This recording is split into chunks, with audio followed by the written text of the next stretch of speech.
Was it a two-horse race, Bellator and the UFC, or did you get good offers from other organizations? Oh, I had a couple other organizations, good offers from other organizations.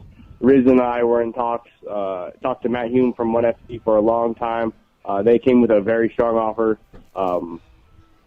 Those guys over there, the 1FC organization, they were all great, super nice to talk to and everything, and they came with a real strong offer. Then of course the UFC also flew up to Vegas, sat down and talked to Lorenzo and to Dana. Took their offer. So it was a bunch of different organizations. We talked to a kickboxing organization. I wanted to have a couple of kickboxing fights and boxing fights in my career before I get old and decrepit and not able to move around and stuff. I want to have a legitimate kickboxing fight, a kickboxing bout. The same thing. I want to have a boxing bout too. I like to branch out and I like to compete. I like to have fun. I do jiu-jitsu tournaments all the time. I do wrestling tournaments all the time. So to be able to do a boxing bout or a kickboxing bout really excited me. And then with Bellator, they are open to also, because they co-promote, they are open to be taking a boxing bout or a kickboxing bout. So I'm pretty excited about that. Man, that's awesome. And quick shout out to One Championship out in Asia. They quietly do their thing.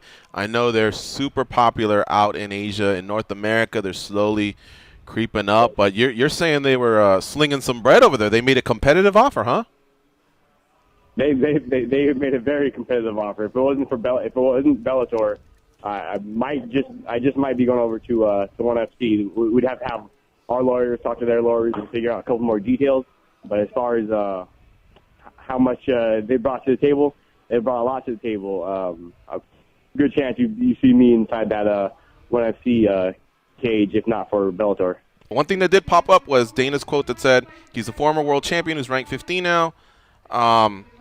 The UFC does not currently rank, and then it says we're looking for top 5 guys that are going from 15 to 1, not the other way around. A lot of people are saying, well, was that a last-minute dig on a guy that's going to the competitor? Have you read that quote? Have you heard that quote? And do you think it's a dig? I have not.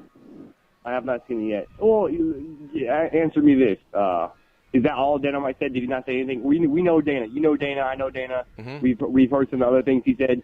He didn't say anything worse than that. Was that all he said? He said. He didn't say my mom was ugly. No. He didn't say I'm the worst fighter in the history. He didn't like that. Nope. If that's all he said, that's not too bad. Considering his past history of outlandish quotes, that's not too bad, man. That's not too bad.